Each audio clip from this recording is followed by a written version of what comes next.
bersama saya di program Ngeteh bareng Teh Nisa. Kali ini saya kedatangan tamu yang luar biasa. Di samping saya sudah ada, halo, Akang, Aa, Bapak. Biasanya kalau Indonesia panggil saya Heri Wijaya atau bahasa akrabnya HW. Oh, ada. Biar Heri nggak Wijaya. terlalu kepanjangan, ngehabisin energi. Ya. HW. Ada HW di sini. Sesimpel hidup saya, make it simple. HW. Wow, luar biasa. Terima kasih sudah meluangkan waktunya ya, Kang ya. Sama-sama teteh cantik. Luar biasa. Akang nggak asli mana? Asli ini kadang-kadang bersayap pertanyaan ini. Aku suka salah jawab. Asli ini definisinya Dari asli mana? orang Indonesia, asli sukunya, atau asli tinggalnya di Segalanya. mana? Segalanya. Maruk. Jelaskan saja. Maruk ya, semua ya. Supaya jelas gitu kita kan. Oke, asli orang Indonesia, berwarga negara Indonesia, berKTP Indonesia. Oh, daerah mana? Kalau asal sukunya Sumatera bagian selatan. Kalau populernya orang suka bilang Palembang. Oh, Palembang. Ya. Kalau asal tinggal Bandung kota tercinta juga buat saya. Oh, memang. Tapi kalau dibilang asal kantor mana? Jakarta. Jadi Iya, kan? asal semua. Jadi gimana itu? Nah, makanya bolak-balik. bersaing asal itu harus Iya. lebih spesifik. Asalnya kantornya di mana asalnya? Nah, oh tinggalnya mana? Bandung. Iya. Sukunya mana? Saya suka terjebak dengan pertanyaan. Iya. Saya juga Saya terjebak. takut dijebak, jadi gue mending menjelasin aja. Begitu. Jadi intinya tinggal di Bandung, kantor di Jakarta. Ya, tinggal di Jakarta dan Bandung. Tapi asal sebelum di Jakarta dulu di Bandung. Karena aku dulu berkantor di Bandung. Ya, Iya. jadi kalau kata Soekarno jas merah. Ya, Apa itu? Jangan suka melupakan sejarah. Oh. Jadi saya itu sejarahnya advokat Bandung. Ya harus tetap. Oh, bentar-bentar, advokat. Oh, berarti akan advokat, aktif di pekerjaan. Bukan aktif tapi pekerja. Profesi. Profesi. Oke. Kegiatannya apa aja kan di Bandung atau di Jakarta? Hampir sama profesi. Itu kan mencakup seluruh wilayah hukum Indonesia. Tergantung klien yang kasihnya. Betul. Kalau dia kliennya di Kalimantan, ya saya harus ke Kalimantan. Papua terima juga? Papua, seluruh negara kesatuan Republik Indonesia. Jurisdiksinya advokat itu nasional. Itu kan pekerjaan. Ya. Hobi nggak ada, hobi apa? Karena kan kalau kerja terus pasti mumet. Jenuh pasti. Ada nggak apa gitu mengalihkannya ke hobinya apa gitu? Sebetulnya hobi saya sih umum. Hmm. Seperti cowok-cowok yang lain pada umumnya. Apa itu? Suka naik motor. Oh. Karena kan jenuh dengan kemacetan Jakarta Bandung itu hampir sama sekarang level kemacetannya. Jadi akhirnya supaya jangan stres ya, cari keseimbangannya, ya motor lah. Itu motor itu buat keseharian atau misalkan touring nih kemana gitu, atau misalkan weekend aja untuk memotoran apa gitu? Cuman hobi, hanya mengisi di sela-sela kesibukan. Ya ada hobi lain, hobi saya ngaji juga. Oh, Ya, alhamdulillah. ngaji juga saya. Karena kan perlu juga secara rohani. Ya kadang ngaji nggak perlu jadiin hobi tapi jadikan kebutuhan ya seperti Ini ibadah. saya nunggu itu tadi, biar saya dibenerin, biar dialognya itu bagus, argumentatif. Betul. Hobinya ngaji gitu, sama memotor. Berarti aktif juga di komunitas apa gitu? Ya motor. Beberapa. Saya punya bergabung di salah satu klub motor besar di Indonesia. Moge atau apa? Moge kata orang-orang, tapi kami nggak bilang moge ya. Kebetulan klubku di Bali. Oh, di Bali. Iya di Bali. Terus kemana? Kan di Bandung, Jakarta. Ke Bandung kan cuma 1 jam 2 jam. Terus motornya di sana atau Di sini? Bali. Oh, motornya di Bali. Jadi Itu klub di diangkut Bali, juga. jadi riding di Bali. Enak suasana apa? Banyak destinasi di Bali yang enak-enak ya. Ya karena kan pulau God of Island gitu. Pulau Batam, tentu banyak spot-spot destinasi yang memang bukan hanya kita orang domestik, internasional pun mengakui. Betul. Terus kalau motoran itu sendirian aja keaminan atau bawa siapa gitu yang bisa mengangkatkan gimana? Karena kebetulan motor yang hobi itu kan kata orang-orang mungkin ya. Betul. Mereka rata-rata ikut Harley. Jadi saya sih lebih memilih Harley itu lebih enak ditumpangi sendiri. Oh, sendiri. Bukan berarti anti boncengan. Hmm. Jadi kebanyakannya sendiri aja biar lebih merasa bercinta dengan motor gitu. Terlalu banyak sih kata-kata itu. Supaya terbangun chemistry sama motor kedua udah aja sendirian aja. Kalau pakai bonceng nanti lupa sama motor sibuk ngobrol. Jadi tidak ada orang ketiga ya? Nggak ada, saya mau hubungan dua arah sama motor. Kalau lagi ride. Kalau selain dari itu ada lah pasti ya? Enggak juga? Tetap saya pikirin dulu. Ada. Kasih saya waktu 3 tahun untuk menjawab. Oh, kelamaan dong. Lama. Sobat master disapa ya Asli sobat dari master. deg-degan kenapa? Karena yang nanya cantik. Oh, Sebenarnya yang terima nanya kasih. ganteng, saya mungkin Saya lebih juga ganteng. kedatangan narasumber juga ganteng, saya juga ngadek-dek sebetulnya mah. Itu saya jadi mahal gimana gitu kata orang Jerman. Itu tuh bahasa Jerman bahasa Sunda sih sebenarnya. Itu bahasa Sunda, berarti Akang biasa bahasa Sunda? Saya bahasa itu banyak yang saya kuasai, nggak cuma bahasa Sunda. Ada juga bahasa isyarat, saya tahu. Oh iya. Ya, Luar bahasa biasa. apa? Banyak yang saya kuasai. Bahasa kau. Bahasa semut. Hmm. Saya senang banget. Ya, berarti kan dari kesibukan kerja itu ada apa yang membuat kita refreshing lah ya. Ya, keseimbangan. So putar nggak kalau misalkan dalam sebulan kita terus saja kerja tanpa hiburan? Bagaimana? Saya nggak berani menilai. Apalagi kan pekerjaan seperti profesi kami ini kan. Iya, masalah orang jadi masalah kita. Iya, ngurusin masalah orang aja. Kadang-kadang masalah sendiri aja nggak keurus. Iya, karena masalah sendiri siapa yang mau bayar? Itu dia. Kalau masalah orang keurus kan gue bisa bayar ya. Dia menghasilkan walaupun kita memikirkan dan menyelesaikan masalah orang lainnya. Begitulah profesi Akang HW ini. Siap. Terus bagaimana meluangkan waktu ya? Nggak bisa juga ya. Meluangkan waktu. Atau banyak nyelesainya gitu? Enggak. Tergantung. Di maintenance saja. Sebenarnya. Akan sekarang kan lagi pandemi. Ya. Banyak nggak Ya, kasus sudah. meningkat Sebelum naik? saya diprotes nanti saya sudah buka ini baru saya buka. Iya, izin dulu. bentar. Saya ada Kita mas- jarak 5 meter ini. Dan jarak kami ini 2 meter Iya. setengah lebih, 2 meter setengah, jadi 5 meter. Gimana sih menyikapi pandemi ini kan banyak kasus meningkat terutama perceraian. Siap. Pasti banyak dong ya. Ya kalau menyangkut soal profesi tentu di Indonesia ini memang sudah ada beberapa teman yang mengambil spesialisasi.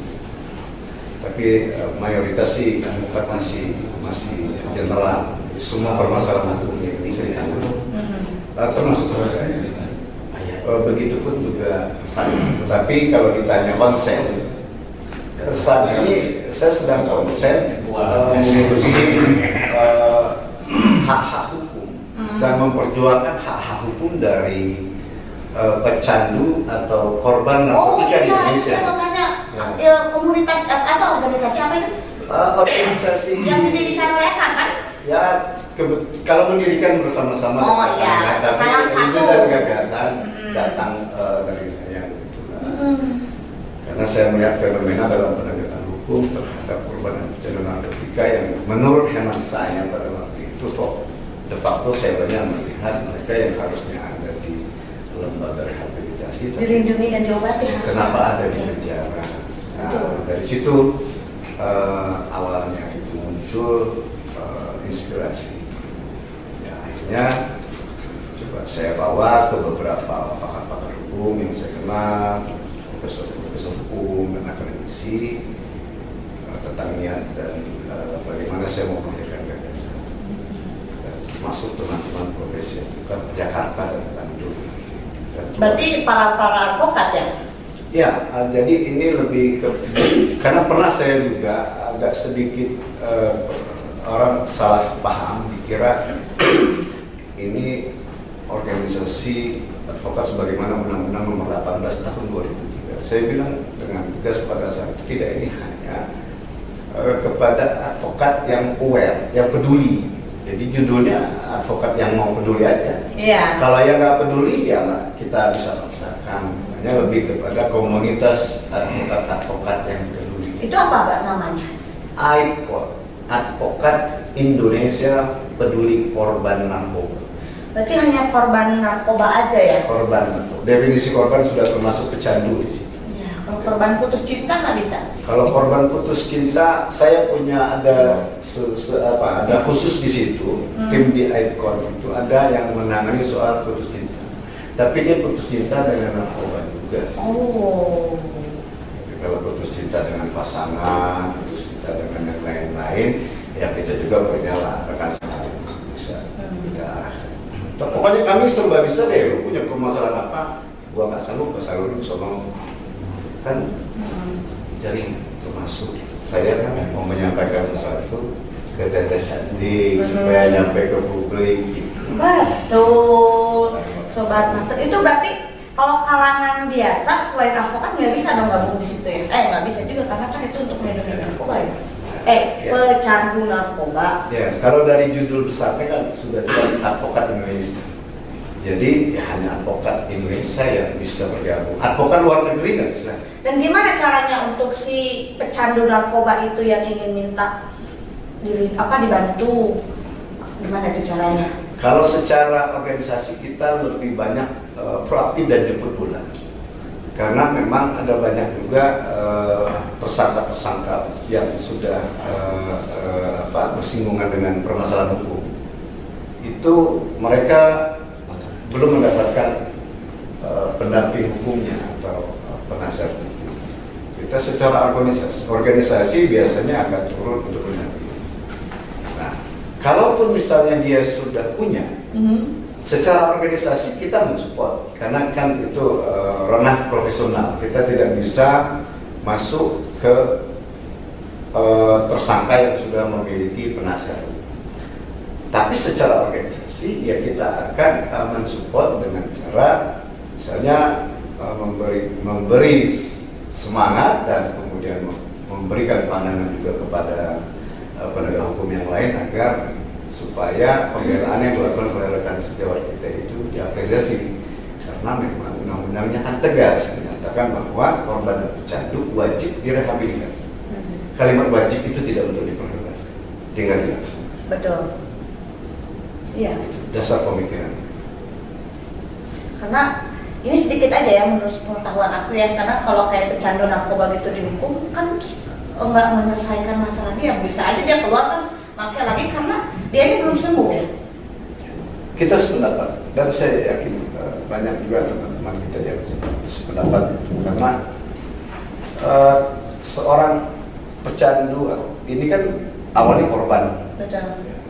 Korban keenakan. Ya, korban ini kan berarti sesuatu hal yang tidak diinginkan oleh si yang bersangkutan. Ada peristiwa buruk dia tidak menginginkan. Apa bedanya dengan korban kecelakaan? Dia nggak pengen kecelakaan. Ya. Korban bencana alam dia juga tidak ingin punya dapat bencana. Nah, kalau narkoba sih kalau menurut saya jangan berani coba-coba. Ya itu kalau diberi. Iya, semua berawal dari coba-coba.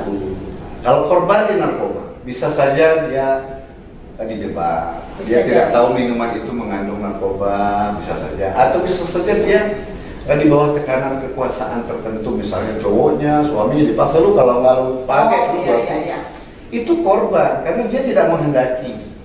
Nah, karena sifatnya edik, kadang-kadang dari korban ini jadi berkelanjutan, akhirnya mengkonsumsi dan akhirnya jadi pecandu. Pintu masuknya korban dulu. Ya bisa salah pergaulan, bisa menggunakan kekuasaan orang-orang. Macam-macam sih latar belakang lahirnya korban. Tapi narkoba itu bahaya banget ya dampaknya. Kalau bahaya itu, kalau dekat-dekat ini, kalau ada gardu listrik itu ada tulisan balap tengkorak, ada tulisan danger itu bahaya. Itu yang bahaya di truk. Terus kalau narkoba bukan bahaya, tapi mencelakakan. Jadi bahaya itu sifatnya hanya di situ. Kalau ini panjang, jangka panjang. Betul. Jadi membunuh gitu. Membunuh itu tidak hanya secara fisik, tapi juga secara psikologis. Jadi ya dampaknya, ya menurut saya sih ya, walaupun bukan bidang disiplin ilmu saya, tapi saya melihat fakta memang dampaknya sangat buruk sekali. Berarti gini, Akang HW kan aktif di situ, gerakan organisasi itu. Betul, betul. Berawal dari apa itu? Gini, berawal dari yang saya dan lihat itu banyak sekali korban dan pecandu itu yang seharusnya direhabilitasi malah mereka berada di penjara. Nah, tentu ini jauh dan tidak mewakili rasa keadilan bagi masyarakat ya, khususnya para korban dan pecandu. Apalagi kan di Undang-Undang Nomor 35 Tahun 2009 itu secara tegas menyatakan bahwa korban dan pecandu narkotika wajib direhabilitasi. Nah, dari sinilah cikal bakal inspirasi itu datang. Ditambah kebetulan saya menangani beberapa perkara teman-teman seperti Mbak Tisa ini selebriti ya, permasalahan hukum, sehingga saya intens suka kumpul sama mereka.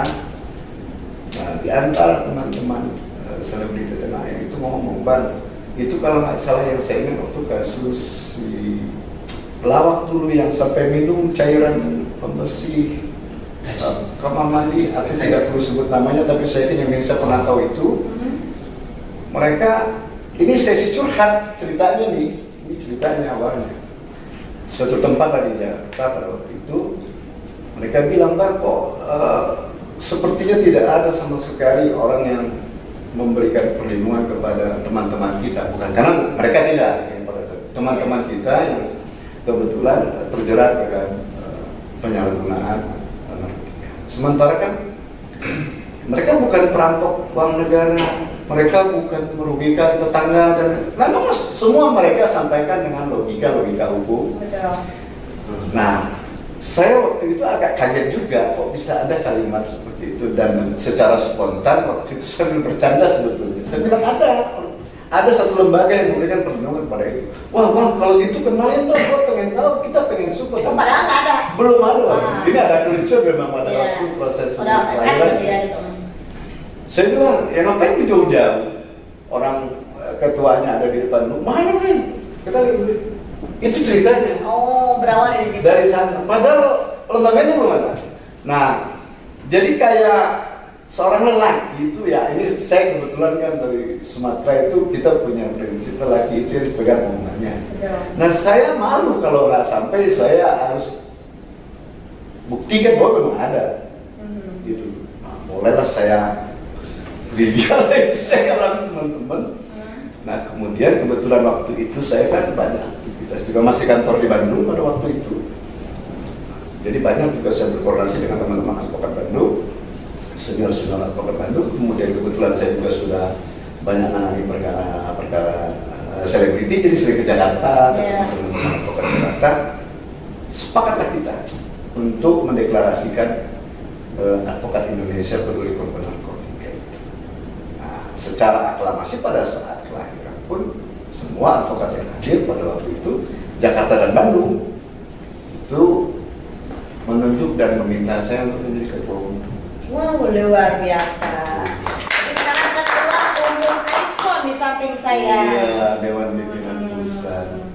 Dewan Pimpinan Pusat di Jakarta. Di Jakarta. Di Jawa Baratnya belum ada. Ada Dewan Pimpinan Daerah Jawa Barat. Sudah luas ya. Iya. Aduh, luar biasa sekali ya, saya kedatangan tamu yang tampan, luar biasa karirnya dan jadi panas kursinya juga tampan ya. Dan apa?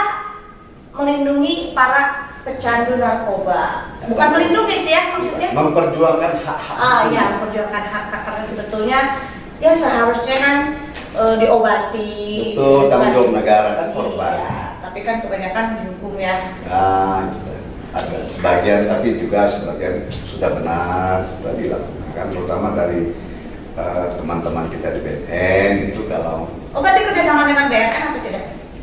kita kerjasamanya dengan semua pihak ya. Kebetulan dalam konteks penegakan hukum terhadap korban dan pecandu ini kan memang merupakan domain dari Polri dan BNN. Gitu. Jadi yang menangkap itu banyak kan dari BNN, dari Polri.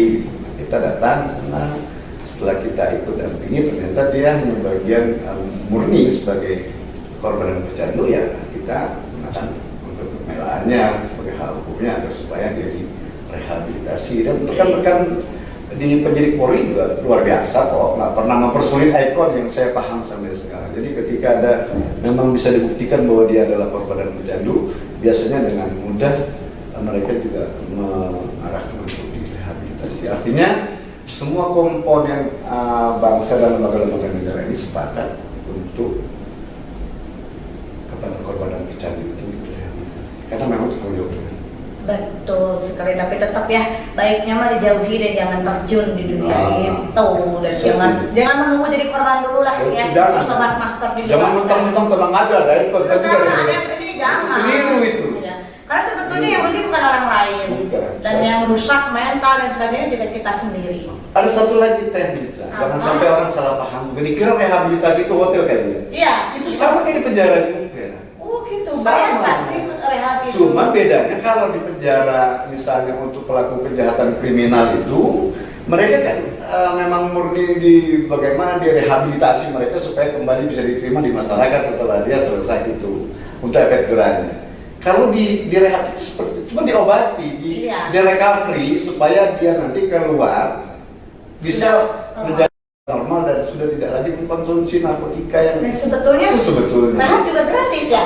Ya itu. Kalau dari BNN. Betul. Semua juga dari. Karena kan banyak ada yang katanya rehab itu mahal katanya. Ya, inilah Indonesia kan kalau nggak ada yang suka bilang katanya sepi. Ya. Betul. Harusnya kata undang-undangnya, kata aturannya, betul nggak? Tapi kan tidak semua tahu kan. Ya, inilah saya mewakili lah negara untuk memelihara itu. Nah, iya betul. Mencerdaskan kehidupan bangsa itu adalah merupakan tanggung jawab kita semua. Mencerdaskan dan memperbaiki ya. Ya, termasuk mengedukasi bahwa menyerap informasi itu jangan selalu melulu katanya. Iya. Ceritanya katanya. Sekali kan di datanya, faktanya kan keren. Betul. Iya sih. Luar biasa sekali Kang Halwe, terima kasih. Soalnya yang nanya luar biasa. Yang nanya luar biasa jadi saya ke bawah. Terima kasih, jadi nggak enak, jadi malu. Saya kedatangan tamu yang luar biasa, yang juga banyaklah yang kita bisa petik pelajarannya untuk sobat master di luar sana ya, di rumah. Apalagi pandemi kayak gini ya, kita cari aktivitas yang positif, olahraga, jangan ke hal-hal yang negatif ya. Gitu. Terima kasih sekali Kang Hawe sudah meluangkan waktunya untuk berbicara dan untuk sobat master yang besar. Sama-sama. Terima kasih.